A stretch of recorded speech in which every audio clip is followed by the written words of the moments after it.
to talk about Russian cybercrime, which is something that has been kind of the boogeyman in the room when it comes to issues that are related to Ukraine and general collapse of relations. You know, this is a former superpower, and a lot of the intelligence apparatus is still in some ways intact. You take that kind of scale, you throw it against the civilian system, and but we haven't seen that. It's been a year into the war, hasn't happened yet. So there's kind of three things going on simultaneously, two that are really simple, one that's a little bit more wordy. So number one, practice. The Russians have been hitting certain NATO countries over the last several years that they have found annoying for whatever reason, with Estonia, a country with a population of less than 1.5 million, being at the forefront, which means that Estonia, tiny Estonia, has probably the best counter cyber in the world. They've moved most of their government services online. They're relatively hack-proof. And the Estonians have been very forward in cooperating with other European countries, most notably Ukraine, in building up their own cyber defenses. So, number one, experience. Number two, time. The Russians have been pulling this for years, and so everyone has had a bit of exposure, and we're not nearly as exposed today as we were 5 years ago or 10 years ago. And the fact that we're now a year into the Ukraine war and everyone realizes that the Russians are active, a lot of companies, a lot of countries have been taking a lot more forward stance when it comes to cyber defense. But the third one deals with kind of the backdrop. So in the United States, when cyber first became a thing in the 1980s, Reagan was president and he made the executive decision that we would have no cyber defense, that all cyber offense would be concentrated under the National Security Council, the NSA, the National Security Agency, and that they would basically go out and hack everybody every day that wasn't one of the close allies, New Zealand, Australia, the United Kingdom, and Canada. Everyone else would be hacked every day. They learn the architecture, put in backdoors so they can, make a list of all the passwords, blah, blah, blah, blah, blah. So if we ever had a war, they could just, drop the hammer and go. The downside of that is there was no national defense. And even with the NSA, they only defended themselves. So everyone is really on their own. And that's the weakness of the American system by far. So if we ever get in a real fight, the power's going to go out, the water's going to stop, the stock market's going to crash. But the NSA will come in and just obliterate the opposing side, and they will never have electricity again. But we're not in a hot war right now. We're in kind of this middle ground. And so the NSA strategy has been to keep dry powder, keep dry powder, keep dry powder. That changed a little bit under Donald Trump. Donald Trump gets a lot of crap from a lot of people, myself included, for a lot of things that are very well deserved. But one of the most interesting things that he did from my point was on cyber.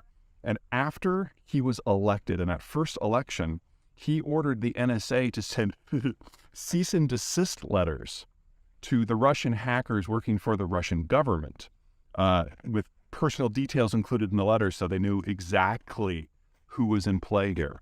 Okay, so put that to the side. The Russian hacking system is not like ours. There is a state agency, there is the bot farm that has really been playing with religious fanatics and environmental activists and anti-vaxxers. So basically, if you think that nuclear power is bad for the environment, or if you think that COVID has been a conspiracy, Russian hackers have been very active in the bot farm at all three of those spaces. Also, Blue Lives Matters, Black Lives Matters. If you ever found yourself at the protest for the wrong one that you were trying to go to, that was probably the Russians. But that's bots. That's fraud. Most of the cyber capacity in Russia is private. It's organized crime groups who are trying to crack your credit cards and get control of your bank account or shut down a hospital in order to get ransom. It's a different sort of system. Well, when the war started, what we found out is that the state power in Russia wasn't as much as we thought, and the cyber was more. And the second thing that happened is the Biden administration, very unofficially, dropped the hammer on a lot of those groups. And so a cyber group that is crime-oriented doesn't have the same sort of defense capability as a state, and the state group turned out to be not as hard. So very early in the war, the first couple of weeks, a lot of this got shattered by U.S. cyber capabilities, unofficially, of course, and that has made it very difficult for them to do more than kind of pick at the edges of the Ukrainian system or the Western system. So take that for what it is. It's not that everything is hunky-dory. It's that the U.S. government actually is using some of those tools in a very real way that we haven't seen before in the last 40 years. All right, that's it for me. Get rid of the mud and how the Russians are going to go after the food supply, as well as the most likely, smart plan that the Ukrainians are likely to fall. Today, I think it's worth underlining that even if the Ukrainians are wildly successful or horribly unsuccessful, we are really only at the beginning of a very long, drawn-out military conflict here. Because for the Russians, they see this conflict as existential and only as step one. The problem is that Russian territory is really poor, and it's flat, and it's open, and it can't support a very high population density. So the only strategy that the Russians have ever discovered in the last 400 years that allows them a degree of security is for them to expand out beyond the territories they hold, absorb ethnic group after ethnic group, of which the Ukrainians are only one of many, and eventually expand until they reach a series of geographic barriers that are not flat and open. And in the case of Ukraine, that means the Caucasus Mountains and the Carpathians and the Baltic Sea, which means that Ukraine is not the end here. The Russians are going to go until they reach a geographical crustal defense that they can man with their rapidly declining demographic structure. And that means even if the Ukrainians fall to a man, even if they're wiped out completely, the Russians are not done. They will then come for Romania and Poland and Estonia and Latvia and Lithuania and probably Finland as well. So the Russians' minimum victory isn't the territories they hold now. It's not holding on to the Crimea. It isn't Kiev. It isn't Lvov. It's Warsaw. And that's a different sort of conflict than people have been preparing for at this point. But for the Russians, that is the minimum that will give them what they need, physical security. Now, what about the Ukrainians? Now, the Ukrainians say they're going to liberate every inch of territory, which includes the entirety of Luhansk, Donetsk, and the Crimea. Only that doesn't make them any more secure. It gives them a little bit better strategic depth. It gives them some of their industrial heartland and some of their coal and steel industry back. But at the end of the day, that doesn't stop the Russians, because for the Russians, this is a battle for their existential survival. And even if they are ejected from Ukraine, they will not stop. They will rearm, they will rest, they will recruit, and they will make it another attempt. So, if the Ukrainians are to prevent the Russians from actually waging war, if they're going to stop this from happening again, after they get the Donbass and Crimea, they then need to cross into Russia proper. And they need to neutralize two specific urban areas that serve as logistical hubs. The first is Belgorod, which is just north of Kharkiv, which serves as the primary artery for transporting material, men, and fuel into the northern aspects of the front. If Belgorod could be neutralized, if the rail and the roads could be taken out, if the industrial infrastructure could be destroyed, if the fuel centers could be removed, then the Russians would have to proceed on foot on that front, and that is not a feasible option in an industrial war. The second one is much more complicated. It's further to the southeast. It's called Rostov-on-Don. It's a port city on the Don River, and it serves as the only logistical hub for supplying the entirety of the southern front. Not only can you get into Donetsk and Luhansk from there, that's the only way you can get into the Crimea. It's the other side of the bridge, if you will. Now, if the Ukrainians were to take the war to this point, there would be more going on here than simply preventing the Russians from launching another assault. It would also be about crippling Russia's ability to maintain its own territorial coherence.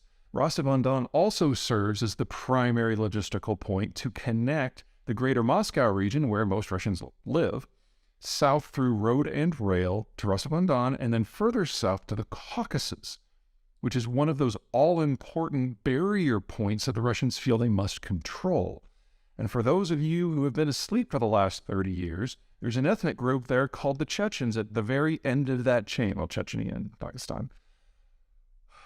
If the Ukrainians were to succeed in neutralizing Rostov-on-Don, you can bet your ass that the Chechens are going to launch a third rebellion. And this time, the Russians wouldn't be able to easily reinforce or assault the Chechens, meaning that this time it would probably be successful, especially when you consider that the Ukrainians have already soaked up a lot of the military equipment and ammo that the Russians had stockpiled since 1945. So what we're looking at here, one way or another, is an extreme breakdown of the security order.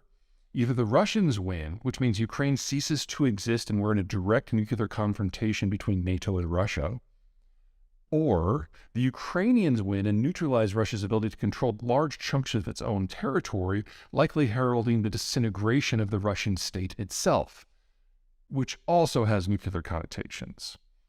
So a lot of countries in the West have, in my opinion, been doing the right thing in the right order and almost even at the right speed in order to fight the Russians back. But I don't think a lot of brain power has been dedicated to what happens the next day if one side actually wins this round. Now, luckily, even in the most outsized Ukrainian success this year, this is not a problem. Look at this first from the American point of view. If you live in California or New York, you know that gasoline prices are significantly higher than they are in places like Alabama or Texas. And it's not just about where the crude comes from. It's also about where it's processed. So yes, California and New York have higher taxes, but there's also a transport component because the stuff is produced in one area, refined in a second area, and then it has to be shipped to the third area. In the case of Russia, most of the oil production, roughly 70% of the total, is in a corridor in southwestern Siberia, specifically Tatarstan and Bashkortostan, going north all the way up to the Arctic Sea. And with the exception of Tatarstan, there are very few refineries in this area. So you have to then ship the oil by pipe several thousand miles to another location where it is turned into refined product. And that refined product has to be shipped typically over 1,000 miles in order to get to the Ukrainian front. There are refineries in places like Belgrade or near Rostov-on-Don, which is another reason why the Ukrainians have to take those two cities out of the equation. But they're really along that entire western periphery because they used to supply the former Soviet satellite states of Central Europe, as well as a little bit of exports to the wider world. Now, because the Russians have lost the Kerch Strait Bridge, they can't rail fuel to the southern front at all. And so most of this stuff has to either rail into eastern Ukraine or go by truck to everywhere else, which is one of the many reasons why the Ukrainians have been going after the truck fleet and have destroyed most of the military truck fleet at this point. Another thing to keep in mind is that this is one of the many, many reasons why the Ukrainians are putting so much time and effort developing technologies and getting equipment from the West to target oil infrastructure. And in that, fuel tanks are absolutely the best thing to go after, and cargo trains are probably number 2, and then, of course, trucks are number 3. Now, you can technically target refineries. The problem is one drone or one missile or one 2,000-pound bomb is only going to do so much damage. Refineries are huge. Most refineries, once you include the standoff distance, are something like 3 square miles. And they're this forest of columns and pipes. And yeah, throwing some explosives into that is generally frowned upon. But when you have a non-commercial grade explosive like, say, diesel or gasoline or naphtha, when you hit it with fire, yes, it burns, but it only explodes under very specific conditions. And so if you want to blow up an entire refinery, it's going to take you a huge amount of ammo to do so. And this is one of the reasons why I always found myself talking down threats to the oil sector back in the 2000s and 2010s when groups like Hezbollah or the Iranians or Al-Qaeda or the Islamic State would try to target a refinery. There's just not a place where you hit it with a pinprick and you trigger a chain reaction. This is not the Death Star.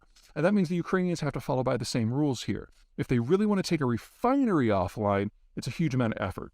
And if they are going to target a piece of energy infrastructure that's not a specific pipe or fuel cell or train, the one they're going to go after is the city of Samara in southern Russia. Samara serves as a junction point for multiple pipes coming in from northern Siberia, coming to and from eastern Siberia, coming up from the Caucasus, and of course going west.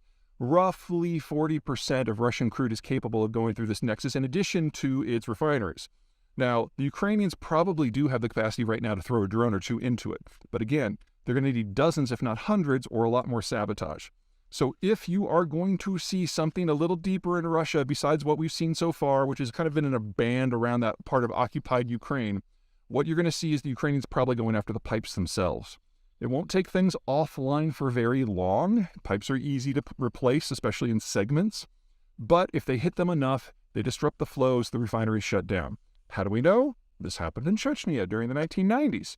The Grozny region used to be the third largest refining center in the entirety of the former Soviet world, and it was a significant oil producer as well. Now that's all gone to zero, but it gives you an idea of the long, grinding, attritional fight that has to happen to really take this stuff offline for good. And so in the meantime, you go after fuel tank. Q&A into a fourth video that features cloudy Colorado.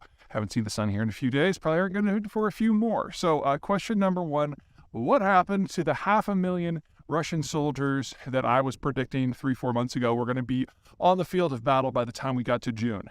Well, we're talking about Russian data and Russian information here. So, on the front end and now. But the best guess we have right now is that Putin was lied to. We know that Putin is stacking his inner circle with sycophants for quite some time. There's really only about 6 people who he talks to at all. Only 3 of them are competent. And the other 3, unfortunately, are in charge of the defense industry and especially the military plans in Ukraine. The 2 personalities that matter the most, the first one is the defense minister, Sergei Shoigu, who is arguably the most incompetent person in the Russian government right now, and he's obviously in charge of the broader battle plan and the entire defense industry. And we now know that Shoigu has probably stolen personally 1/3 of the Russian budget that was appropriated for defense equipment manufacture over the last several years, and probably a second third was stolen by his underlings. So whenever you see the Russians just not having enough equipment to do anything meaningful, it's probably his fault, and he's the one in charge of the battle plan, and he's the one who indicated there were going to be a lot more weapons shipments. The second defense official, who arguably rivals Shoigu with his military incompetence, is the guy who runs the Wagner Group, Dmitry Prigozhin. This guy was literally a caterer until a few years ago, and then got a little bit of money from the Russian government in order to build up this paramilitary group that we know as Wagner that would go around the world hiring itself as mercenaries and committing war crimes when the local governments didn't want to. That doesn't mean he can't run a paramilitary organization, but it means he has no experience either managing or leading or participating in a military operation himself. And he has been leading the military operation in Bakhmut. Now, for those of you who have been following Ukrainian news, you know that the Russians have been throwing body after body after body after body against the Bakhmut city for 6 months now. And conservatively speaking, 20,000 Russians have died and 100,000 have been injured. The real numbers are probably significantly higher. How much higher, we don't know. But that means this one battle, which is not particularly strategically significant, where they've lost huge numbers of forces, it's taken a real bite out of any other conscription or mobilization programs that the Russian government has been instituting. So back to that 500,000 number. Best guess is that the Russians have lost at least 100,000, maybe as many as 200,000 men since the operation began. In addition to the at least 100,000 that were injured in Bakhmut and probably another 100,000 everywhere else. So let's add it up. When the Russians first came in February of 2022, they had about 140,000 men. They then did a partial mobilization that is as confirmed as anything as we can get with Russian data that brought in another 300,000. But if you're talking 100,000 injured throughout the war, 100,000 specifically in Bakhmut, and another at least 100,000 dead, that's the entire mobilization. So we're probably looking at a second partial mobilization, maybe 200, maybe 250,000. But that doesn't leave Russian forces with all that many more troops than they started with, and these new troops aren't going to be nearly as skilled, which argues that the Ukrainians are going to have a relatively easy time of things. Most of these new recruits haven't really been in battle. They've been building anti-tank fortifications. And I don't know about you guys, but I've never built an anti-tank fortification myself. And if you were mobilized over the course of the last 90 days to build tank fortifications, I would argue that maybe they're not the best anti-tank fortifications that could be built. All this would suggest that the Ukrainians are going to do really well in the next couple of months. But fog of war and Russian data and people actively lying to the Russian government about the status of the war. So today is May 16th, and overnight Ukrainian time, there was a fresh missile attack by the Russians. About 16 missiles, of which 6 were the new Kinzels. Those are the supersonics they can go 10 times the speed of sound. According to the Ukrainians and according to satellite telemetry, all of them were shot down. Now, the Kinzhal is important because it's got decent range and because it's super fast and supposedly can evade any sort of missile defense. And so for an entire flight of them to be shot down, even if the Ukrainians are lying and the data we have right now is right, so even if it's only half of them, that's still a big deal. There's only one Patriot missile defense battery in all of Kiev, which means one of two things happened. Either number one, that one Patriot stopped the entire flight, or the Kinzhals were more dispersed and non-Patriot systems took out the flight. It really doesn't matter which is true, because it means that the most lethal, fastest, most advanced weapon in Russia's arsenal can be taken out with actual relative ease. And that means that if you are anyone who in the future might be facing down the Russian war machine, the Russians don't have a quality advantage over you anymore. So pretty much any American defensive installation, I don't want to say they have nothing to fear from these things, but all of a sudden, the capacity of the Russians to get past American air defenses looks significantly degraded. And the Russians don't even have anything in development that is better than the Kinzhal at this point. So, take the good news where you can. Is that the head of a large reservoir on Ukraine's central river, the Dnieper. It was blown up from the inside, so it was definitely the Russians. It wasn't an external explosion, so there's really no controversy there. And the fact that after I tweeted it out, I got just an avalanche of Russian bots saying otherwise pretty much proves the point for as far as I'm concerned. But anyway, regardless of why it's gone, 4 things that matter out of this. First of all, from a purely military point of view, like putting humanitarian issues to the side, we'll get to that later, this is a reasonable play. The Ukrainians are getting ready for a significant military offensive, and at least in part that was going to involve a series of amphibious strikes across the Dnieper River, both above and below the dam. That probably can't happen now. The reservoir behind it is huge, and it's going to take a few days for it to drain, and then it's going to expose muddy lake bed. And downstream, you're talking about massive flooding, which when it finally goes down a week or two from now, will also be incredibly muddy. So the offensive to this point has been delayed because of spring melt and winter rains and all of the mud that goes with that. You've basically taken this entire zone and made it no-go for at least a month. Now, later on, when the river is lower, it might be easier to cross, but for the here and now and for the next few weeks, absolutely not. So if you're Russian, there's some certain logic to destroying the dam. It's also the only crossing on the river in the lower section. So you've now removed even a theoretical place for the Ukrainians to punch across the river on land or reinforce with amphibious assaults from elsewhere. So, number 1. Number 2, there's a concern upstream of the Zaporizhzhia nuclear power plant because it drew its coolant water from the reservoir. Now, we've poked into this a little bit, and the folks at the IAEA are not hugely concerned about this. They think there's a good backup system in place. But whenever I hear lack of coolant water nuclear power plant, I do get a little nervous. So it's probably not a crisis. We'll see. Third, we should expect to see more activities like this. This is not the only crossing. There was a bridge to Kherson that the Russians blew up when they were retreating last summer. And if you go upriver to Zaporizhzhia, there is a double bridge system along with another dam, which creates another reservoir. And so we should definitely expect the Russians to repeat the feat there with similar outcomes, although not as much. It's not as big as a reservoir, and for similar reasons. But it's the fourth and biggest reason that I find most interesting isn't the right word, but illuminating as to what Russian thinking is. The Kakova Reservoir, it raises the level of the river and allows 4 different canal systems to be fed with irrigation water. And 3 of those systems are absolutely critical for growing crops in southern Ukraine and the Crimea. Now, I've always believed that the Ukrainians were going to disable or destroy one of those systems, the one that specifically serves Crimea, in order to force a siege on the peninsula. But with that reservoir now gone, none of these systems can access water. And you're talking about territory that is responsible for growing about 1/4 of Ukrainian crop. So in a stroke, the Russians have shown us 2 things. Number 1, they really don't plan on holding this territory in the near term. And so they're going with an old strategy that's kind of scorched earth, which is designed to make it as difficult as possible for anyone who takes the territory to hold it. Because we're talking now about number 2, a country that used to be one of the world's major breadbaskets, going to become a net food importer on the verge of at least a regional famine in the not-too-distant future.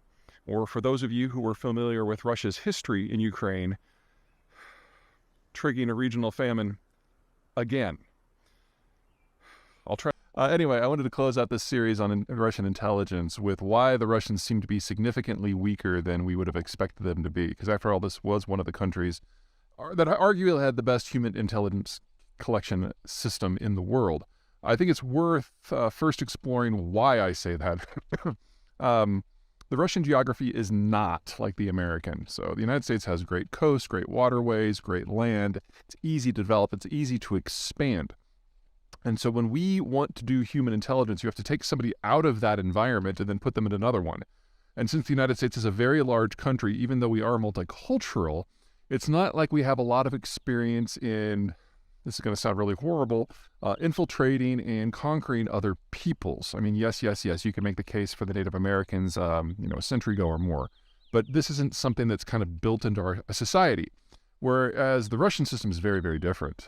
Muscovy originally was a relatively small chunk of land with not great capital generation or agricultural opportunities. And it had no natural barriers like the United States has with its border with Mexico or Canada, much less the rest of the world. And so they had to go out and conquer everyone that they bordered. And all that did was give them territory that they had to occupy and no borders that were decent. So they went and conquered everyone around that group too. And they kept expanding until they reached a series of geographic barriers like the Caucasus Mountains or the Baltic Sea that either halted their expansion or, even better, provided a physical barrier from anyone else coming in. And anyone who has been following me on Ukraine, this is kind of my core reason why I think the Russians will never back down and why this war was always inevitable. Anyway, this leaves the Russians with dozens of ethnicities that they have conquered and are literally using as cannon fodder. And since pretty much no one on the planet has grown up saying, "Ooh, I want to be cannon fodder later," you have to find a way to induce their cooperation. You can't make them part of the leadership because they're conquered peoples and you don't want them going their own way. So you basically shoot through the entire system with intelligence operatives. So the Russians, from the beginning, hundreds of years ago, have become experts at planting their people in other populations that may be hostile to Russian interests and collecting information and recruiting dissidents and basically turning the population against one another. And in doing that, they built up a skill set that served them very well in the Soviet period. And the Soviets basically dusted off the Russian strategy and applied it to the world writ large, not just to the Soviet bloc countries or their occupied territories or folks within the Soviet Union itself. And that meant that by the time we got to 1989, the Soviet system had the richest human intelligence gathering network in human history. But then the Soviet system collapsed. And just as everything else got weaker, same thing here. If you don't pay your spies, they probably aren't going to spy as well. There was also a problem with leadership, especially after the year 2000. There was also a big problem with the numbers that they had. So a lot of intelligence operatives after the Cold War ended went into business for themselves and got into drug running and worked for cartels and worked for people smuggling or worked with the Taliban. They basically forswear king country or Tsarin country and went into business and used their skill set for criminal enterprises. And that continues to be a problem today. Second, more importantly, is that Putin drew a lot of his support from people who were part of the human network, specifically on the training and the leadership side, and brought them into his coalition to run the government after he became president in 2000. Well, most of these people this is a wonderful opportunity to get rich. And so they got out of the business of manning the intel networks and got into the business of government. And these are the Silovarks, if you're familiar with that term. The Siloviki are the strongmen, the military intelligence folks who run the system.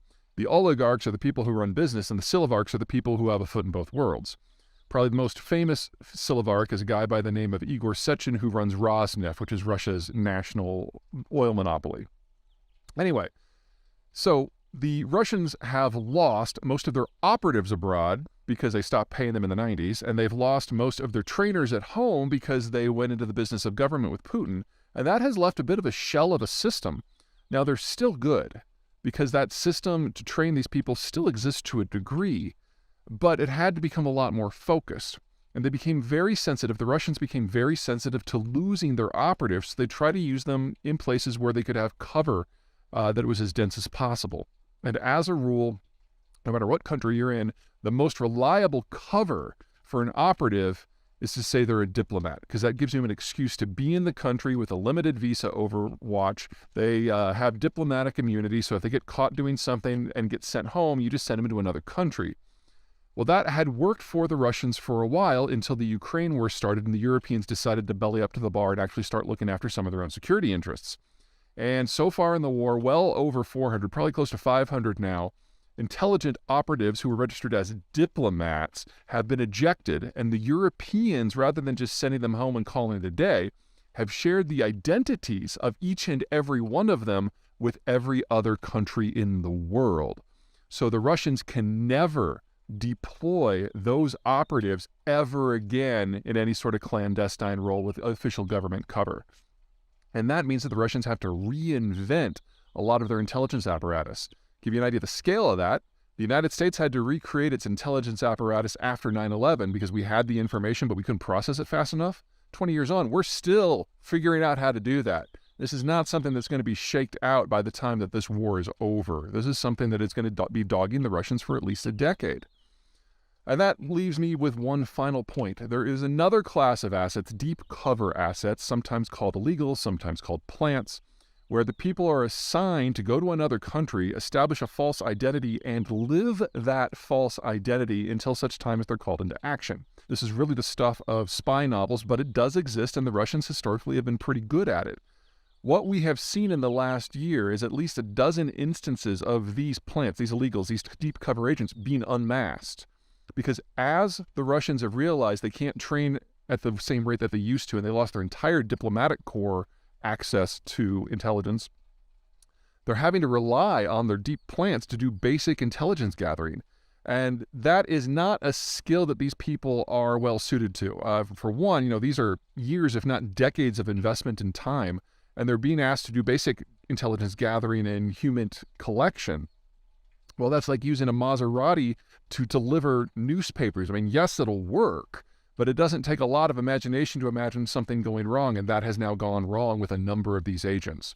So I'm never going to say that Russian intelligence sucks, but wow, has it taken a series of structural body blows that are going to be very, very difficult and time-consuming to recover from. And in the meantime, anyone who's looking to resist Russian influence, it's gotten pretty simple. You just have to worry about the bot farm right now. Russian misinformation is still coming screaming into the system, but it's no longer, what's the word I'm looking for? It's no longer part of a multi-vectored approach. It's really the only leg the Russians have to stand on. And at some point, I think it's pretty safe to say that one of the major governments of the world was going to do something about the bot farm, and then the Russians are going to have to come up with everything else from scratch. That they can purchase, and one of the countries that almost nearly sold them some was none other than Egypt, a country that at least nominally is a U.S. ally, and that's kind of caught a few people off guard. But if you look at the sort of decision-making that goes into providing a country that is in a genocidal war of aggression against someone else, you can see that it actually makes a certain degree of sense to go to the Egyptians. There are certain boxes you have to check if you are willing to supply weapons to Russia in its current environment. First of all, you have to not overly be concerned with the political blowback from the United States. And second, you have to not really need that equipment yourself. And there are precious few countries of size with military equipment worth talking about that can actually scratch the itch for that. The single most important one that falls into both categories is North Korea, because the North Koreans have, a 1 million-man army, a quarter of the population can be drafted at any moment. They've been doing nothing but building military equipment now for decades, and apparently the Russians have gotten a lot of artillery shells from the North Koreans. And honestly, that tells me everything I need to know about the military posture of North Korea, because if they were concerned at all about the United States or South Korea or Japan launching a conventional military attack on them, they wouldn't even consider selling their armaments to the Russians. So honestly, that puts North Korea not into the peacenik bucket by any stretch of the imagination, but it tells me that all the nuclear blustering is really just that, blustering. If they were concerned about a war, they would not be disarming by selling their weapons to someone else. Other countries that the Russians have turned to that have turned the Russians down flat: China, India, Algeria, Vietnam. Now, these are all countries that to a degree are either strategically or ideologically favorable to the Russians, but they either don't want to antagonize the United States. That is a situation for Vietnam, who is looking to have a firmer relationship with Washington in order to fend off China. That is the case for China, who is desperate to avoid a direct confrontation. They like stirring the pot. They like making everybody think that something's about to happen. But they know that if there was a military conflict, that would be the end of China as a modern industrialized economy in a matter of months. So they're certainly not going to cross that Rubicon. Algeria, if they don't deal with the United States, they have to deal with their former colonial master, the French, and that is something they're desperate to avoid. So from them, strategically, it's just completely off the table. But for India, it's different. India is always concerned that it could have another war with Pakistan tomorrow. And so they are absolutely unwilling to provide any military assistance at scale, regardless of what it might do to relations with the United States, because they think they might need that equipment themselves. And that brings us back to Egypt. Egypt, aside from North Korea, is the only country in the world who might be willing to kind of stick it to the United States, because the strategic situation in Egypt has been stable for so long. There hasn't been a military conflict with the Israelis since the 70s, and we now have a peace treaty that's 40 years old. The Egyptians know there is not going to be a conventional war between Israel and Egypt, or Libya and Egypt, or Sudan and Egypt. So they actually have the equipment to spare, but they still have a very large military and a lot of gear they could potentially give away. So it obviously didn't work out. The Americans heard about it and, put a little bit of a cost-benefit analysis in front of Cairo that the Egyptians, made the same choice. But it does kind of underline just how alone the Russians are. They have North Korea, and that's it. And if they can't get their military-industrial complex spinning up at a faster rate than what we've seen so far, this is the sort of war that could gut them stem to stern and really end Russia as an expansionary power. Now, we're not there yet. This is still Russia's war to lose. Friday. And then over the weekend, we had a lot of interesting statements out of specifically Secretary of State Anthony Blinken. The one that caught the most attention from people is actually pretty funny. And the statement is that Russia asserts that it has the world's second most powerful military, and a number of people believe them. But now people are saying that Russia is the second most powerful military in Ukraine. Now, I got a good chuckle out of that one because the Russians are not doing very well, and the Ukrainian counteroffensive is clearly deep into shaping operations. Before you celebrate Russia's weakness, a little bit of history. I'm not going to talk about the weapons or the reserves or how many tanks the Russians have because, oh my God, they got so many. Instead, we'll look back at history. Russia has never been a capital-intensive power. It has always relied upon numbers to fight its war, and for the weather to do a lot of the heavy lifting, and for distance to inhibit the ability of its foes to function in its territory. What that leaves us with is a country that is both fragile and incredibly strong at the same time, historically speaking.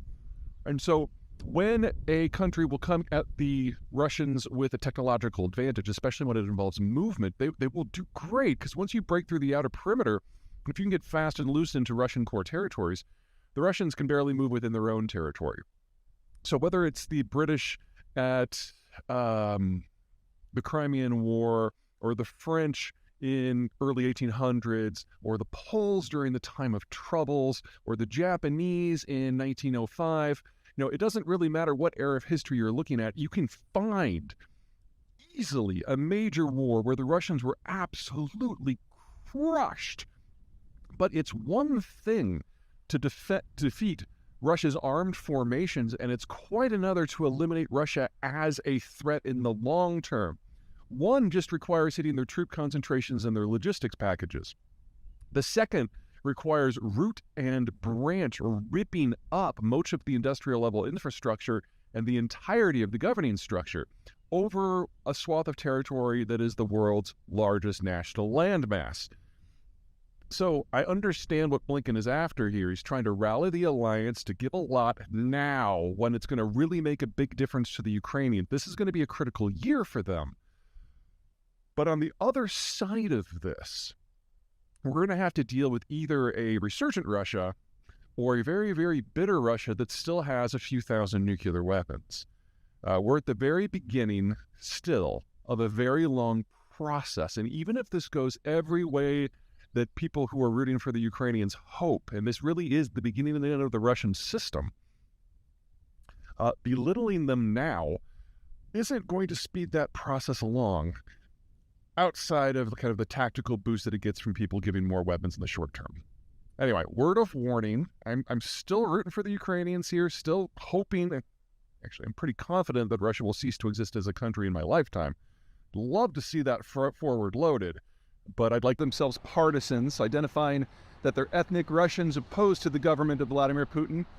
We're joining forces with the Ukrainians, and they launched an assault across the border into the city of Belgorod in southwestern Russia. Damage was relatively limited. We're really talking about a couple of buildings like the FSB office hit. They got burned down.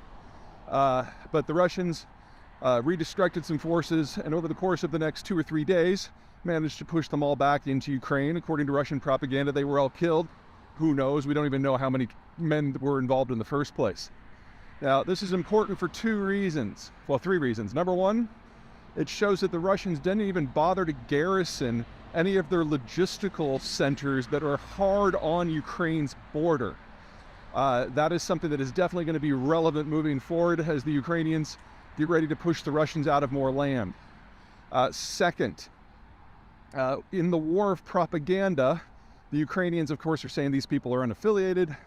The Russians are saying that they're all Ukrainian. The truth is somewhere between. Obviously, they're getting supplies and equipment from the Ukrainian forces and are probably specifically managed by the Ukrainian forces. But the third most important thing is these are ethnic Russians from Ukraine. And even in the Russian response, they admitted that these are ethnic Russians that are fighting Russia in Russia.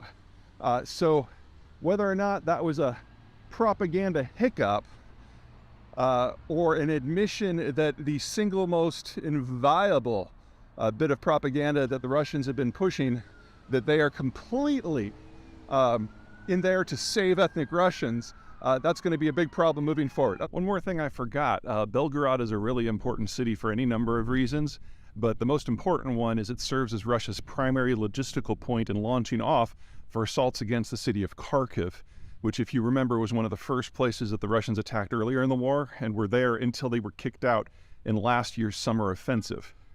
The Russians are going to push this war until they can't, and that means that at some point, if Ukraine is going to emerge victorious, they're going to have to cross into Russia proper and neutralize Belgorod. The partisans indicate one of the ways that that might happen. So we may be seeing the beginning of a multi-vectored strategic policy here, and the Russians have proven that they haven't bothered to even put basic defenses in the city. I'm sure they're going to work on correcting that now, but there's a lot on the Russians' plates. Okay, now I'm done.